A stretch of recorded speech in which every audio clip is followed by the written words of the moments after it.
할렐루야. 아멘. 지난 한 주간도 하나님의 은혜가 여러분들의 삶을 이끄셨을 줄로 믿습니다. 오늘은 종료주일로 예수님께서 예루살렘의 입성을 기억하는 주일입니다. 사람들이 종려나무가지를 흔들며 예수님의 입성을 환영했지요. 그리고 종료주일과 함께 오늘은 고난주간이 시작되게 됩니다.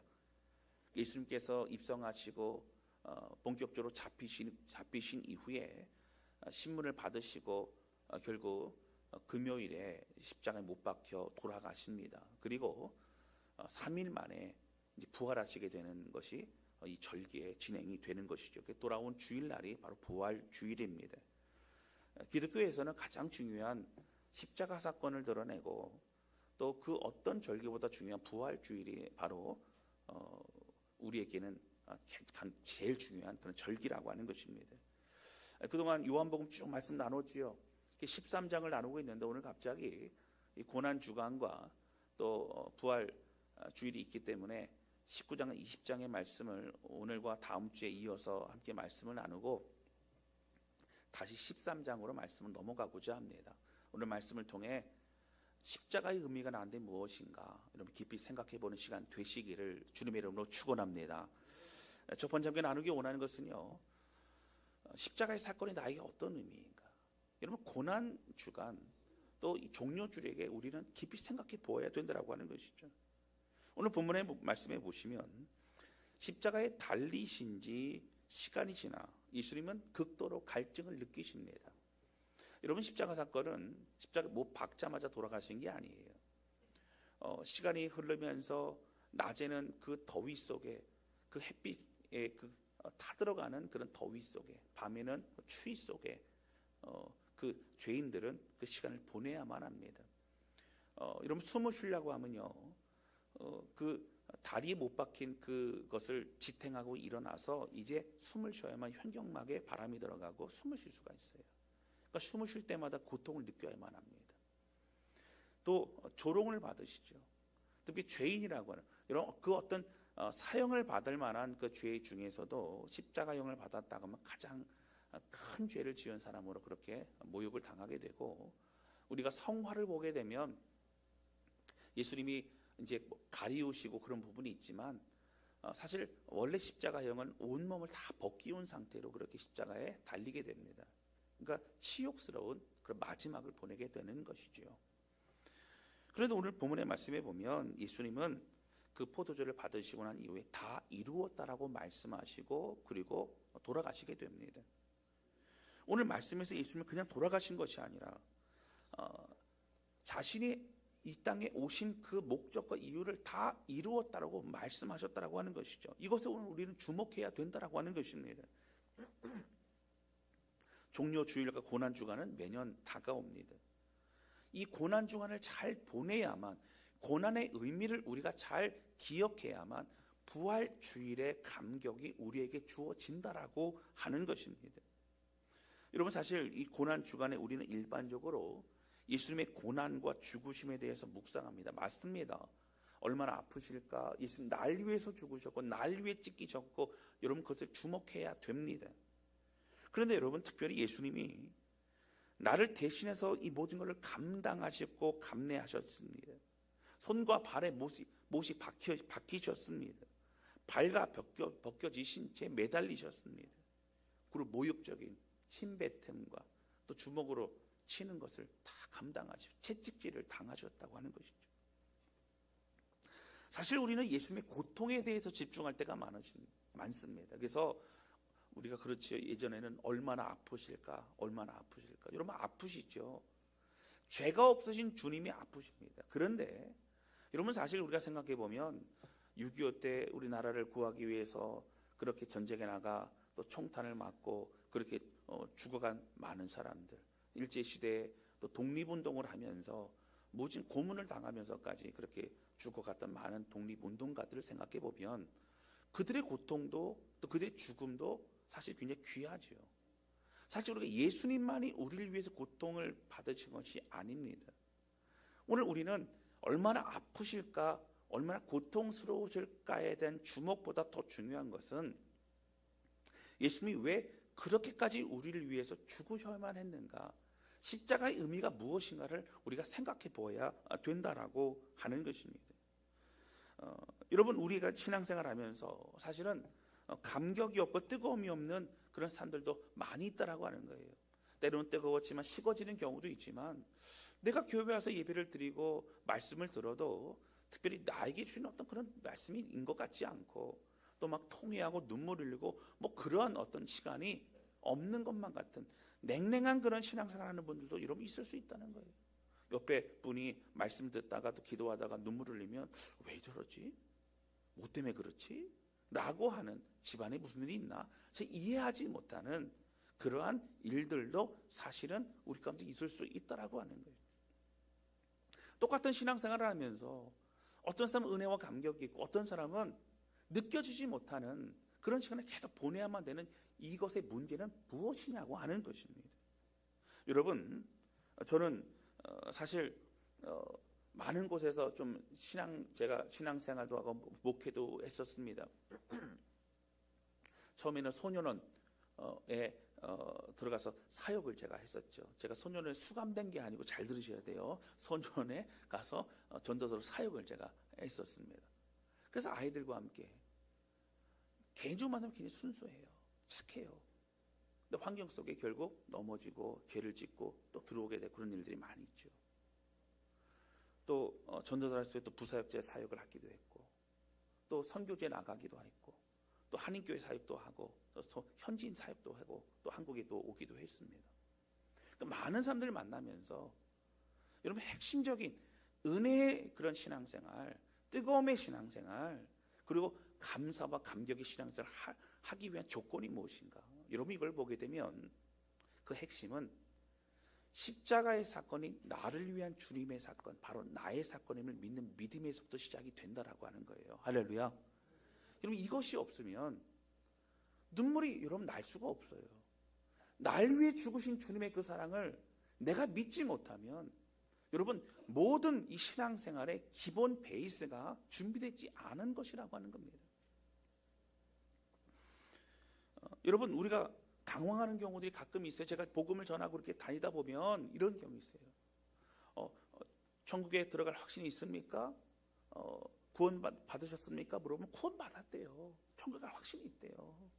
그래서 어떻게 천국에 가실 수 있습니까? 물어보면 뭐냐면 나 교회 다닌다고 얘기를 합니다. 여러분, 교회 다닌다라고 얘기하는 것이 구원의 조건은 아니에요. 구원받은 자가 주님을 섬기고 예배하기 위해서 교회를 다니는 겁니다.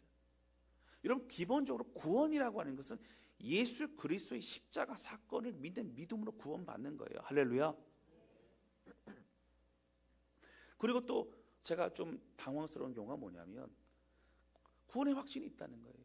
그래서 무엇 때문에 구원의 확신이 있습니까? 그러면 저는 확신이 있으니까 저는 구원받는다는 거예요. 여러분, 확신이 있으니까 구원받는 게 아니고요, 십자가의 은혜를 그 믿는 믿음으로 구원받는 겁니다. 여러분, 잘못된 확신이 있어도, 아무리 확신해도 이 십자가의 사건, 나의 사건, 날 위해 죽으시고 내 죄의 문제를 해결하신 그 사건임을 내가 믿지 못하면 아무리 어떤 확신을 가져도 여러분 구원받지 못한다라고 하는 거예요. 교회를 다녔다라고 하는 것, 그리고 어떤 확신이, 구원의 확신이 있다라고 하는 것이 우리를 구원케 만드는 어떤 조건이 아니라, 날 위해 2000년에 죽으신 예수 그리스도의 그 십자가 사건이 나의 사건이고, 나를 살리신 사건이고, 나를 하나님의 자녀 만드신 사건임을 고백하고 믿고 영접할 때 우리는 구원을 받을 수 있다라고 하는 겁니다. 할렐루야. 여러분, 예수 그리스도의 십자가 사건이 나를 위해서 십자가를 지시고 고난 받으시고, 그리고 나를 위해서 죽으심으로 나의 죄의 문제를 해결하셨음을 여러분 믿으셔야 돼요. 그리고 아담과 하와가 에덴 동산에서 처음 그들이 만들어졌을 때 여러분 어떻게 됩니까? 불순종함으로 죄를 지었습니다. 그 죄, 그 원죄가 어떻게 돼? 계속적으로 이어져서 오늘 우리도 죄인입니다. 어떤 분들은 저는 죄가 안 지었는데 무슨 원죄가 있어요? 여러분, 원죄가 있는지 없는지는 우리는 어떻게 알 수 있어요? 어린 아이들도 가리키지 않아도 어떻게 됩니까? 어릴 때부터 죄 짓습니다. 욕심 부립니다. 여러분, 다른 사람 비교합니다. 여러 가지 고통 속에서 여러분 어떻게 돼요? 자기 중심적인 삶에 좀 보여질 수밖에 없는 거예요. 어른이 되면 여러분 어떻게 될까요? 죄를 안 짓게 되는 게 아니라 더 교묘하게 짓습니다. 더 교묘하게 거짓말을 하게 된다는 거예요. 오늘 우리 여러분 죄 원죄의 문제가 있어요. 그리고 그 원죄의 문제는 계속적으로 우리가 자범죄로 예수를 믿고 나서도 사실은 연약하면 넘어지는 일들이 계속적으로 일어나고 있다라고 하는 거예요. 사랑하는 성도 여러분, 이런 소망 없는 죄인인 우리가 죄의 대가를 받아야 되는 이 죽음의 문제, 지옥에 가야만 되는 문제를 바로 이 땅에 우린 스스로 아무것도 해결할 수 없는 존재이기 때문에 하나님 대신 예수님께서 이 땅에 오셔서 우리의 죄를 십자가에서 지시고 대신 대가 지불을 하심으로 우리를 구원하셨다라고 하는 겁니다. 할렐루야. 여러분 이 다 이루었다라고 주님이 말씀하시잖아요. 그럼 뭘 이루었어요? 여러분 두 가지 꼭 기억하셔야 됩니다. 우리의 죄의 문제가 예수 그리스도의 십자가 사건으로 우리가 이제 죄의 문제가 해결되고 이제 하나님의 구원의 자녀가 되어서 믿으시기를 주님의 이름으로 축원합니다. 구원받은 거예요. 죄의 문제가 해결된 겁니다. 주님이 대신 대가를 지불하셨어요. 대신 벌 받으셨어요. 대신 죽으셨어요. 여러분 두 번째는요, 우리가 하나님의 자녀가 되었음을, 우리의 신분이 달라졌음을 믿으시기를 주님의 이름으로 축원합니다. 여러분 제가 동남아에 이렇게 선교를 가고 또 많은 선교사를 만나게 되면서 사실 한국의 위상이 얼마나 커졌는가를 또 발견하게 됩니다. 선교지에 많은 선교사들이 이제 제자들 양육하면서 한국에 한번 데리고 가는 것이 어떤 큰 보람 중에 하나입니다. 한국의 기독교 또 한국의 또 신학교를 보내게 되기도 그렇게 하죠. 그런데 문제는 뭐냐면 이렇게 한국에 데려올 때 참 열심히 하는 그 리더들을 이렇게 데리고 올 때 문제는 한국에 들어오는 방문 허가가 바로 비자라고 하는 겁니다. 근데 비자가 잘 안 나와요. 그리고 관광 비자 잘 안 나옵니다. 한국에 오게 되면 어떻게 돼요? 한국에는 교회가 보증을 쓰고 또 여러 가지 보증을 쓰는 절차와 그런 소리들이 다 준비되어 겨우 어떻게 그렇게 올 수 있는 그런 상황들이 되는 거죠. 여러분 한국 여권, 대한민국 국민이라고 하는 것은 굉장히 중요하고 많은 사람들이 부러워합니다. 요즘은 유럽이라든가 다른 곳에도 여러분 이 대한민국 사람이라는 것이 굉장히 자부심이 있다는 거예요. 왜냐하면 어디 나라 사람이냐, 한국 사람이라 그러면 사람들이 다 다시 보고 그렇게 대우하는 게 달라지고 그렇다고 하는 것이죠. 여러분 사실 우리가 그 어떤 존재가 아니라 하나님의 자녀고 하나님 나라의 백성이고 하나님에게 속한 자라고 하는 것은 얼마나 엄청난 그런 능력과 또 권리인 것을 여러분 깨달으시기를 주님의 이름으로 축원합니다. 그런 축복의 사람이라는 거예요. 다 이루셨다는 거예요. 우리가 하나님의 자녀가 되어졌다라고 하는 것입니다. 사랑하는 성도 여러분, 이 믿음과 이 결단이 예수 그리스도 십자가 사건, 나를 위한 사건, 나를 위해 죽으시고 내 죄를 해결하신 이 믿음과 이 결단이 이제 하나님의 백성으로 또 성경의 모든 이 사건과 기적과 모든 은혜가 우리의 삶에 동일하게 일어나고 있음을 경험하게 된다라고 하는 것입니다. 여러분 초대교회 성도들이요 모진 고난을 받고 죽음의 그러한 두려움 속에서도 믿음을 끝까지 지킬 수 있었던 것. 여러분 만약에 한 번 살고 인생이 끝난다라고 생각한다면 어떻게 목숨을 걸 수 있겠습니까? 그런데 오늘 우리의 인생은 영원한 삶이 있고 이 땅에서 믿음을 지키는 것 너무 중요함을 깨달은 초대교회 성도들은 죽음의 기로에 있어서도 신앙을 저버리지 않았다라고 하는 거예요. 정말 중요한 게 무엇인지 깨달았기 때문입니다. 사랑하는 성도 여러분, 여러분 그냥 교회만 오는 것이 아니라 예수 그리스도를 나의 구세주와 나의 주님으로 영접하고 내 인생을 주님께 드리며 주의 은혜 가운데 살아가며 승리하는 우리 모두가 되시기를 주님의 이름으로 축원합니다. 여러분 그 구원의 은혜를 누리시기를 주님의 이름으로 축원합니다. 우리 예수님이 이렇게 우리를 구원하시기 위해 오셨고 또 줄곧 이 죄의 문제를 해결하기 위해서 공생 기간 동안에 십자가를 향하여 주님은 조심스럽게 그렇게 다가가셨습니다. 왕이시지만 왕으로서의 대우를 받으려고 하지 않으시고 더 겸손하고 더 모든 것을 가장 낮은 모습으로 섬기셨습니다. 그리고 결국 십자가의 은혜를 통하여 우리를 구원해 주셨더라고 하는 거예요. 여러분, 이 십자가의 의미를 기억하며 감사함으로 우리 인생을 들여서 우리 주님과 함께 믿음의 길을 걸어가는 저와 여러분 되시기를 주님의 이름으로 축원합니다. 할렐루야. 요즘 영화계에서요, 한국 영화계에서 오랜만에 쾌거를 이루었죠. 여러분, 영화가 제목이 뭐죠? 네, 뭐죠? 네, 왕과 사는 사람. 왕의 사람이 아니고, 그러니까 또 왕이라고 하는 이 단어가 들어가면 참 흥행을 많이 했던 것 같아요. 왕과 사는 남자라고 하는 영화죠. 근데 제가 오늘 아침에 이렇게 얼마나 많은 사람이 봤나 봤더니 1542만 명이 봤어요.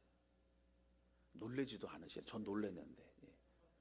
그리고 1000만이 넘어가는 거를 예상하지 못해갖고 그 감독이 그랬죠. 장항준 감독이 1000만을 넘어가면 자기 이름을 개명하고 그리고 뭐 이민도 가고 뭐 성형수술을 하고 그렇겠다고 했는데 1000만이 넘고 1500만이 넘어갔어요. 그래서 그 사람은 함부로 말을 하면 안 된다 뭐 그렇게 하면서 수습을 했던 모습을 제가 보았습니다. 여러분, 사실 그동안에 1000만이 넘는 영화가 흔치 않았어요. 그 이유 중에 하나는 그 극장에서의 그 영화를 보는 비용이 좀 비싸다 보니까 잘 안 가게 된 것도 있고, 또 하나는 뭐 넷플릭스라든가 이런 그런 그 어플을 통해서 뭐 여러 그런 영화나 많은 것도 볼 수 있다 보니 굳이 극장까지 가지 않는 그런 모습이 많이 있었죠. 자, 그런데 여러분, 왜 이번에 이 영화가 그렇게 사람들의 주목을 받고 많은 사람들이 영화를 극장을 가서 이것을 보게 되느냐고 하는 것이죠. 여러분, 우리가 잘 아는 것처럼 단종이라는 어린 왕의 기구하고 안타까운 그 사연이 참으로 사람들의 마음에 이렇게 다가오는 것이죠. 여러분, 그리고 단종의 옆에서 끝까지 함께했던 어몽도라고 하는 사람의 그 모습이 우리 마음에 잔잔한 감동으로 다가오고 있다라고 하는 것입니다. 저도 영화를 보면서 참 마음이 울컥하더라고요. 그 사약을 내렸는데 그 사약을 받게 되면 그 세조를 왕으로 인정하는 것이기 때문에 어떻게 하죠? 그 어몽도에게 줄을 이렇게 해서 자기를 이제 죽여달라고 그렇게 얘기를 합니다. 그래서 안에서 목을 이렇게 메고 밖에서 이렇게 끌어당기면서 어몽도의 손에 죽게 되지요. 그리고 나중에는 그 시신이 떠나니까 누구도 그 시신을 수습하지 않습니다.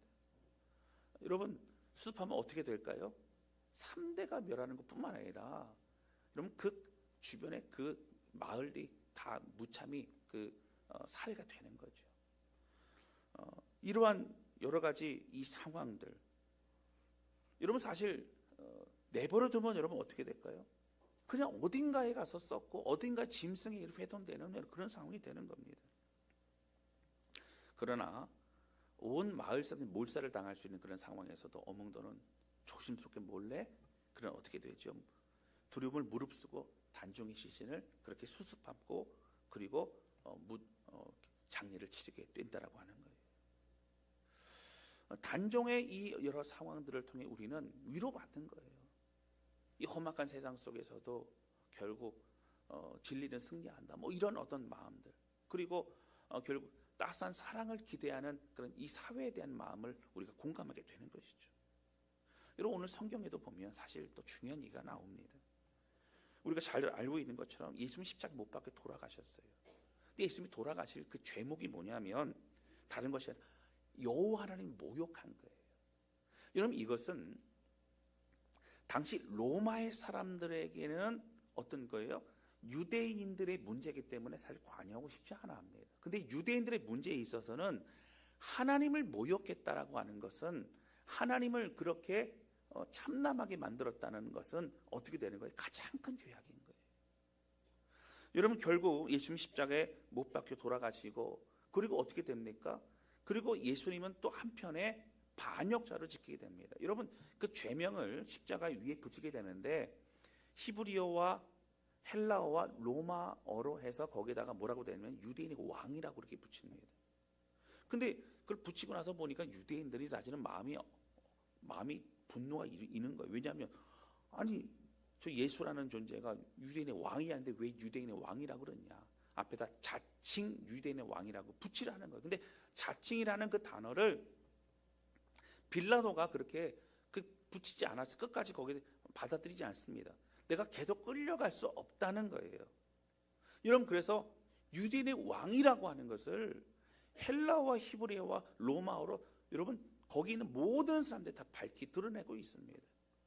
여러분, 사실 예수님은요 로마의 정권의 입장으로 볼 때는 어떤 사람이냐면 반역자입니다. 사람들을 선동해가지고 왕국을 만들려고 했다라고 생각했기 때문에 그 예수님을 그 누구도 보호하거나 예수님의 편을 들어서는 안 되는 것이죠. 유대인에게도 마찬가지입니다. 여러분, 예수님이 십자가에 못 박혀 돌아가신 이후에 정말 중요한 건 뭘까요? 그 시신을 누구도 두려워서 수습할 수가 없었다라고 하는 거예요. 수습하면 너도 같은 사람이야, 너도 반역자야, 너도 하나님을 모욕한 사람이야 라고 하는 누명을 같이 쓸 수 있기 때문이라고 하는 것입니다. 그래서 예수님의 시신은 원래는 비참하게 성 밖에 버려졌어야만 되는 그런 상황이었습니다. 그런데 오늘 본문의 말씀에 보면 누구도 그렇게 나서지 못했던, 동일하게 예수님처럼 처형을 당할 수도 있었던, 모진 고통과 어려움을 당할 수 있었던 상황에서도 오늘 본문의 말씀에 아리마대 요셉이라는 사람과 니고데모라는 사람이 예수님의 시신을 수습하고 장례를 치르고 있더라고 하는 거예요. 여러분, 38절 말씀 볼까요? 이렇게 나옵니다. 아리마대 사람 요셉은 예수의 제자이나 유대인이 두려워 그것을 숨기더니 2일 후에 빌라도에게 예수의 시체를 가져가기를 구하매라고 나옵니다. 여러분, 앞에 보시면 이렇게 나와요. 아리마대 사람 요셉은 예수의 제자이나 유대인이 두려워서 그걸 숨겼다는 얘기는 그는 산헤드린 공회 회원이었습니다. 그러니까 사실은 굉장히 높은 위치에 있었고 리더였고 지도자였습니다. 그런데 예수님을 믿고 따르던 정말 제자였는데 자신이 그 제자인 것 드러나면은 자신이 어려움에 처할까 봐 두려워서 드러내지 못했다는 거예요. 자, 그런데 오히려 예수님이 결국 죄인으로 낙인 찍힙니다. 십자가에 못 박혀 돌아가십니다. 그런데 계속 숨어 있어야 되고 오히려 지금 나서면 안 되는 상황임에도 불구하고 그의 마음이 뜨거운 그런 마음을 가지고 드러낼 수밖에 없고 예수님의 시신을 달라고, 내가 예수님의 시신을 수습할 사람은 나밖에 없다라고 생각하며 빌라도에게 가서 그렇게 시신을 달라고 구하고 있는 것을 보게 됩니다. 여러분, 거기 가면요 로마의 제국에 그 사람은 큰 어려움을 당할 수밖에 없는 겁니다. 여러분, 그리고 39절에 보면 니고데모가 이렇게 나옵니다. 일찍이 예수께 밤에 찾아왔던 니고데모도, 여러분 3장이면 니고데모 나오지 않습니까? 몰향과 침향 섞은 것을 100리트라쯤 가지고 온지라. 여러분, 지금은 별로 그런 일이 없는데 우리나라에도 옛날에 어르신들이 이제 나이가 드시면은 뭘 준비하세요? 재료 좋은 걸 뭘 준비하죠? 수의를 준비하세요. 수의를 준비해 놓고 나면 다 됐다, 나 이제 언제 죽어도 된다, 됐다, 그런 마음을 가지고 있으시죠. 좋은 수의를 입고 이제 장례를 치르게 되면 이제 좋은 곳에 간다, 그런 마음을 아마 가지고 있었던 것 같아요. 여러분, 당시에 예수님 당시에 귀족들도 어떻게 했습니까? 가장 좋은 그런 향료를 준비합니다. 그렇게 준비해서 그 가족들 중에 어떤 일이 생기게 되면 그걸로 장례를 치르는 거예요. 그래서 장례 치를 준비 중에 가장 중요한, 가장 고급 향료를 준비하는 겁니다. 준비했던 그 향료를 오늘 니고데모가 가지고 예수님께 나와서 예수님의 구멍에 바르며 장례를 치르고 있더라고 하는 거예요. 여러분, 아리마대 요셉과 니고데모는 목숨 걸고 지금 이 일을 하고 있습니다. 여러분, 숨어 있었던 사람들 오히려 예수님 죽으시고 나서 더 큰 일을 여러분 감당하고 있는 모습을 볼 수 있다라고 하는 거예요. 여러분, 이 일을 마가복음에서 보니까 여러분 이렇게 표현합니다. 15장 43절 볼까요? 아리마대 사람 요셉이 와서 당돌이 빌라도에게 들어가 예수의 시체를 달라. 당돌이라는 얘기 뭐예요? 일반적으로 그럴 수 없는데 빌라도에 가서 예수의 시신을 달라, 이렇게 완전히 다 오픈된 거예요. 다 아는 거예요. 이제 그는 유대인의 사회에서도 또 로마의 정권에서도 그는 아무런 힘을 발휘할 수 없는 그런 존재가 될 수밖에 없는 그런 상황이라고 하는 것입니다. 그는 다 드러내고 있어요. 사랑하는 성도 여러분, 예수님이 기적을 베푸실 때에 수많은 사람들이 예수님을 쫓아왔습니다. 여러분 왜 그랬을까요? 그 예수님의 기적의 그 어떤 효과를 나도 보고 싶은 거예요. 혜택을 나도 누리고 싶은 거예요. 그리고 사람들에게 뭐라고 합니까? 나 예수님의 제자야. 나 저분의 제자야. 나 저분과 가까워. 이런 얘기를 합니다. 여러분 예수님께서 12제자 외에도 많은 제자들이 예수님 따랐다고 말하고 있고요. 그런데 예수님이 이렇게 기적도 베푸시는 자꾸 제자들과 함께 대화를 하시고 말씀 전하실 때 내가 언젠가 고난받고 죽을 것이야. 자꾸 그런 얘기 하니까 그게 듣다가 불안불안한 거예요. 내가 지금 따라가는 게 맞나? 내 인생 드리는 게 맞나? 그러다가 많은 숫자가 제자들이 예수님을 떠났다라고 성경은 말하고 있지 않습니까? 여러분 그들은 어떨 때에 모였어요? 기적을 베풀 때 모였어요. 뭔가 풍성하게 있을 때 모였어요. 가지고 갈 것이 있을 때, 뭔가 얻을 것이 있을 때 그들은 모였습니다. 여러분 지금도 사실은 선거철이 아닙니까? 여러분 선거철에는 어때요? 대통령의 그 지지율이 높으면요, 나 대통령하고 나 이렇게 사진 찍은 사람이야, 나 가까운 사람 이렇게 합니다. 여러분 만약 대통령 지지율이 낮으면 어떻게 돼요? 나 대통령 모르는 사람이야. 대통령 오히려 비판을 해요. 그걸 비판하면서 나 저 사람과 다른 사람이야 그렇게 얘기를 합니다. 그건 누구든지 마찬가지, 어떤 정당이 다 마찬가지.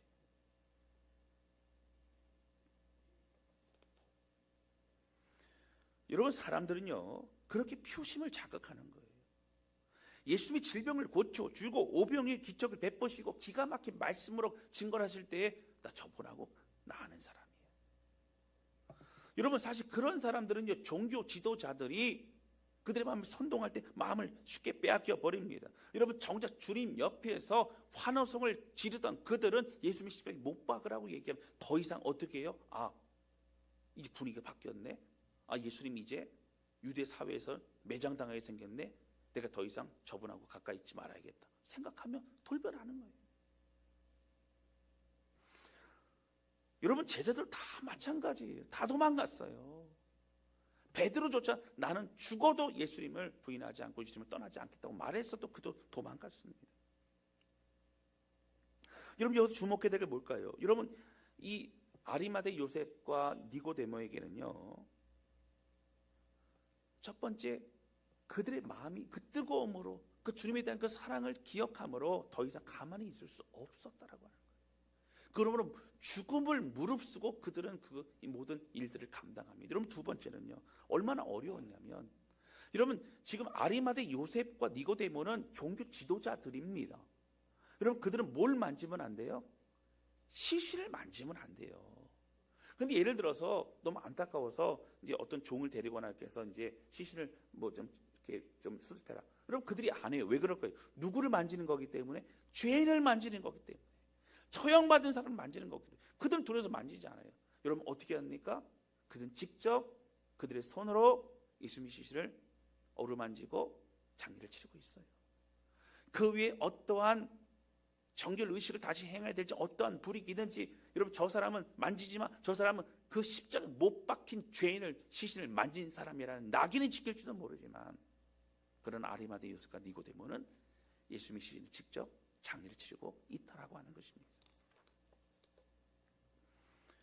사랑하는 성도 여러분, 저는 한국교회 전도 방식 중에 참으로 안타까운 것이 바로 그거예요. 저도 어릴 때 참 한 마디 들었어요. 예수 믿으면 어떻다고요? 복 받는다고요. 여러분 사실 이 말이 진리예요. 예수님 믿으면 복 받아요. 그런데 세상 사람이 생각하는 복과 우리에게 주어진 복은 완전히 다르다라고 하는 겁니다. 세상 사람들은 이런 무엇이죠? 재물이 많아지고 건강하고 그리고 많은 그런 존경을 받고 그리고 뭐 진급을 하게 되고 또 명예를 갖게 되고 이런 것이 그런 것이 바로 세상이 말하는 복이라고 하는 겁니다. 그런데 여러분 우리는 어떤 복을 가지고 있죠? 이런 다른 복이 아니라 영원한 생명을 얻고 하나님의 자녀가 되고 하나님의 귀한 일에 쓰임 받는 그런 축복을 가지고 있는 자가 바로 우리 자신이라고 하는 거예요. 할렐루야.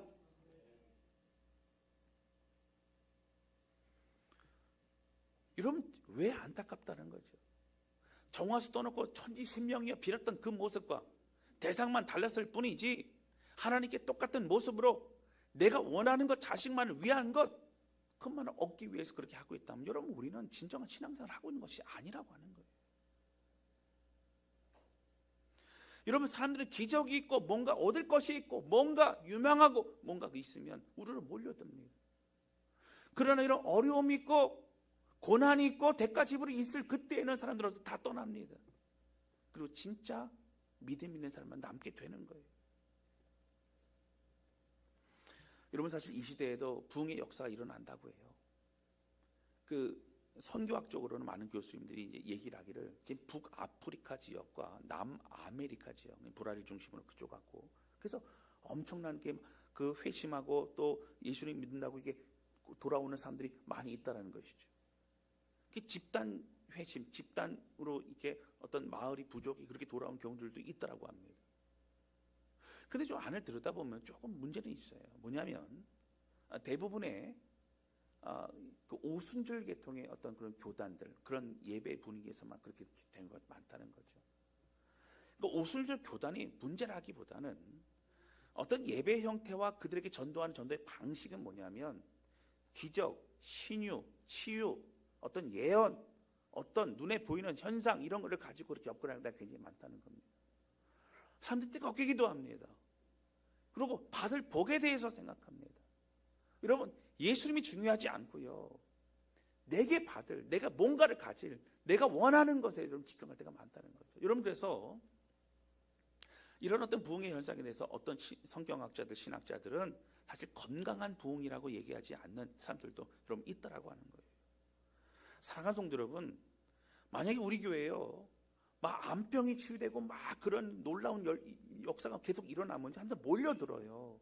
그러나 여러분, 그것 때문에라면 여러분 그런 능력과 그런 치유의 어떤 능력이 없다면 사람들 다 떠납니다. 여러분, 중요한 건 우리는 뭐 때문에 모여 있어요? 우리는 오늘 우리 무엇 때문에 예배를 드리고 있습니까?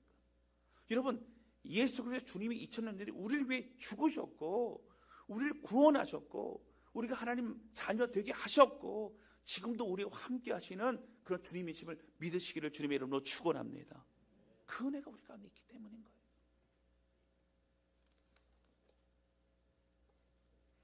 여러분, 한 가지 분명한 건 뭘까요? 진짜 복음은 기적과 넉넉함이 있지 않아요. 진짜 복음은요, 연약하고 부족한 것 같아도 하나님의 역사 가운데 있는 거예요.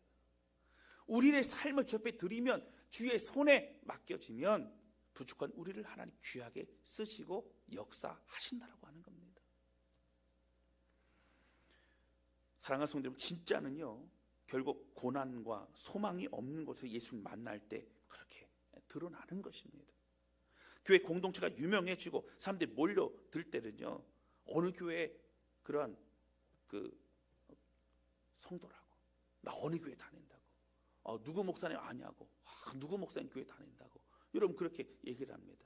여러분 바깥에 나가셔갖고 유현성 목사님 교회 나가도 누구야 그럴 거예요. 여러분, 저를 잘 몰라요. 사람들이 유명하지 않습니다. 잘 고민하고 교회 나오셔야 돼요.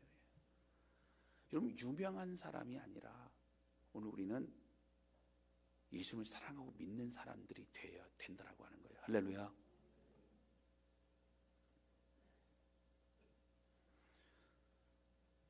여러분, 그 교회 브랜드가, 그 교회 이름이 우리를 구원시켜 주지 않습니다. 여러분, 그 안에 진짜 하나님의 사람이 필요한 거예요. 여러분, 교회 안에 문제가 생기고 핍박이고 어려움이 있고, 여러분 현대 교회에서는요, 교회 건축한다는 성도 다 떠납니다. 자리도 넉넉한데 굳이 건축한 문제가 되지만 성도들 중에 정말 자리가 막 없고 막 그래서 막 더 이상 이게 안 돼서 좀 교회 건축해야 된다라고 했을 때에 나 부담 갖기 싫어. 나 그럼 나는 교회 안 다닐래. 여러분 떠나. 그건 공동체에 대한 마음이 없는 거잖아요, 그렇죠? 다른 성도를 전도하기 위해 애쓰고 수고하고 아픈 성도를 위해 함께 기도하고 시간을 드리고 하는 것이 여러분 우리들의 공동체에서의 역할인 거예요. 저 그런 건 안 할래요. 저 힘든 건 안 할래요. 교회 행사 저 참여 안 할래요.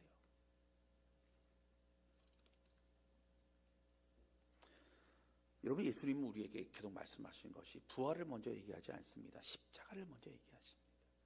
여러분, 십자가를 통과했을 때의 부활이 우리에게 의미가 있는 거예요. 우리가 죽어졌을 때에 예수님과 함께 새로운 존재로 피조물로 우리가 새롭게 부활하게 되는 거예요. 할렐루야. 눈에 보이는 어떤 화려와 영광이 아니라 오늘 오히려 그때는 두려웠어요. 그런데 니고데모와 아리마대 요셉은 오히려 예수님이 죽으시고 다 끝나고 소망이 없는 것 같은 그때 예수님 시신을 달라고 얘기해서 그 주님의 마지막을 최선을 다하고 있는 모습을 보게 됩니다. 사랑하는 성도 여러분, 두려움 속에서 부인할 수 없는 그런 눈물과 은혜가 우리에게도 주어지기를 주님의 이름으로 축원합니다. 예수 그리스도의 참된 제자로 살아가는 우리 모두가 되어서 여러분, 오늘 아리마대 요셉과 니고데모처럼 죽음은 죽으리이다. 날 위해 죽으신 예수 그리스도의 은혜와 사랑을 나는 부인할 수 없습니다. 고백하며 끝까지 믿음의 길을 걸어가는 우리 모두가 되시기를 주님의 이름으로 축원합니다. 여러분, 기독교는 죽어야 사는 종교고요, 내가 헌신할 때 열매가 맺히게 되는 종교고요, 내가 아닌 다른 사람들을 복되게 하는 것이 바로 우리를 통해 역사하신 하나님의 능력이라고 하는 것입니다. 여러분, 내일서부터 고난중간 특별 새벽 기도회를 합니다. 그동안 신년 특별 새벽 기도회를 했을 때에는 또 신년 특별 새벽 기도하고 얼마 되지 않아 또 고난중간 하다 보니까 겹치고 사람들이 이제 많이 못 모여서 고난주간 때는 우리가 금요일날 특별히만 모이자 이렇게 했었습니다. 그런데 이제 신년 특별 기도회 저녁 기도회 예배로 바뀌고 나서 특별히 오래 기도를 하면서 마음속에 정말 우리가 하나님 앞에 새롭게 나아가는 결단의 시간이 되야겠다는 그런 마음의 감동이 오기 시작합니다. 여러분, 우리가 교회는 다니고 있지만 사실은 십자가 의미가 뭐예요? 왜 죽으셨어요? 우리가 하나님과 하나 되게 만들기 위해 죽으셨어요. 진짜 하나님의 사람이 되기 위해 죽으셨어요. 근데 교회는 나오는 하나님과의 관계가 멀어져 있고 냉랭해져 있고, 그리고 여전히 교회는 나오지만 내 뜻대로 내 마음대로 살고 있다면 오늘 십자가에서 죽으신 주님의 그 이유와 그 목적이 달성되지 않은 것이라고 하는 겁니다. 이번에 호세서의 말씀을 가지고 여호와께로 돌아가자라고 하는 거예요. 함께 우리가 재헌신하고 내 마음을 온전히 주 앞에 드리는 시간이 되자라고 하는 그런 주제를 가지고 함께 말씀을 나눌 때에 여러분, 정말 결단하고 하나님과 더욱더 하나 되어지고 은혜 가운데 가까이 나가는 우리 모두가 되시기를 주님의 이름으로 축원합니다. 여러분, 십자가 의미가 뭐예요? 영혼 살리는 거예요. 어떤 분들이 그래요. 목사님, 제가 정말 그렇게 눈물로 기도해도 우리 자녀들 교회 가자 얘기하면 그 얘기를 하지도 못하게 해요. 우리 남편은 여전히 강박하고 어떻게 해요? 라는 그런 얘기를 하는 분들도 있죠. 여러분, 이번 한 주간 여러분 같이 기도하시자고요. 예수 그리스도의 보혈의 능력으로 그 죽으심의 의미와 그 목적인 영혼 살리는 것, 오늘 우리 가정에도 그 은혜가 이루어지게 해달라고 같이 기도하는 우리 모두가 되시기를 주님의 이름으로 축원합니다. 여러분, 애굽을 나올 때요, 마지막 재앙이 뭐였어요? 장자가 죽는 거였어요. 여러분, 그 가정에 장자가 죽는다는 얘기는 그 가정이 다 죽었다는 의미입니다. 대표자를 말해요. 하나님께서 어린 양에 잡아서 어린 양의 피를 그 문설주와 문인방에 바르면 죽음의 사가 넘어간다 그랬어요. 여러분, 저는 이번 한 주간 동안 이 십자가의 의미를 기억하면서 예수의 보혈이 우리 가정에게, 예수의 보혈이 우리 자녀들에게, 예수의 보혈이 우리의 삶 속에 온전히 임하셔서 강팍한 영혼의 심령이 새로워지고 구원받고 하나님의 자녀의 삶을 누릴 수 있도록 그렇게 해달라고 간절히 고백하고 기도하고 선포하는 그런 한 주간이 되실 수 있기를 주님의 이름으로 축원합니다. 우리 최선을 다하는 거 중요하죠. 예수의 보혈의 능력을 함께 경험하는 시간이 되실 수 있기를 바랍니다. 사랑하는 성도 여러분, 말씀 정리합니다. 여러분, 이번 고난주간을 맞이하면서 십자가 사건이 나를 위한 주님의 사건, 나를 위해 죽으신, 나를 구원하신 사건임을 믿고 고백하며 그 은혜 가운데 있는 우리 모두가 되시기를 주님의 이름으로 축원합니다. 아리마대 요셉과 니고데모처럼 주여, 주님의 은혜를 사모합니다. 하나님, 이제 오히려 더 고난과 허심 가운데 내 삶을 드리고 고난에 동참합니다. 이런 결단 헌신이 우리 삶 가운데 있을 수 있기를 주님의 이름으로 축원합니다. 이 시간 우리 찬양보다는 반주해 주시고 같이 기도하는 시간 가질까요?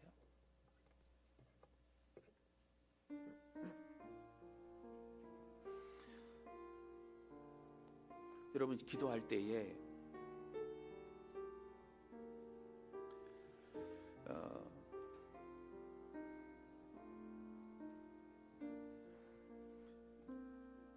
오늘 말씀을 기억하면서 하나님 앞에 함께 기도하기 원합니다. 하나님, 주님께서 죽으신 이 사건이 나의 사건입니다.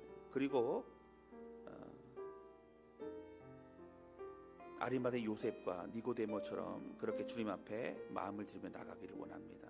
우리 고백하면서 주신 말씀 기억하면 같이 기도하기 원합니다. 같이 기도하시겠습니다. 하나님 아버지, 고백하며 기도합니다. 하나님 붙잡아 주시고 함께 해주셔서 오늘 이 말씀이 우리의 고백이 되게 하여 주시고, 하나님 아리마대 요셉과 니고데모처럼 하나님 가장 고통과 죽음의 두려움 앞에 먼저 하나님 앞에 마음을 드리며 헌신하며 하나님 주의 은혜 가운데 서는 우리 모두가 될 수 있도록 붙잡아 주시기를 원합니다. 하나님 아버지, 간절히 소원하오니 주님, 십자가의 사건 나의 사건임을 고백하며 나아가오니 하나님 함께하여 주옵소서. 하나님 아버지, 고백하며 기도합니다. 성령님 함께해 주셔서 주님, 니고데모와 아리마대 요셉처럼 오직 하나님 앞에 마음을 들며 나가게 해주시고, 특별히 기도하오니 성령님 붙잡아 주셔서 하나님 주님의 고난과 십자가의 죽으심 앞에 우리도 동참하여 남은 삶을 주 앞에 드리게 하여 주옵소서. 주님, 무엇보다 간절히 소원하오니 하나님 십자가의 사건이 나의 사건임을 고백합니다. 믿음은 나아가는 모든 죄 백성들에게 은혜와 감격으로 함께하여 주옵소서. 예수님의 이름으로 기도하였습니다. 아멘. 우리 이 시간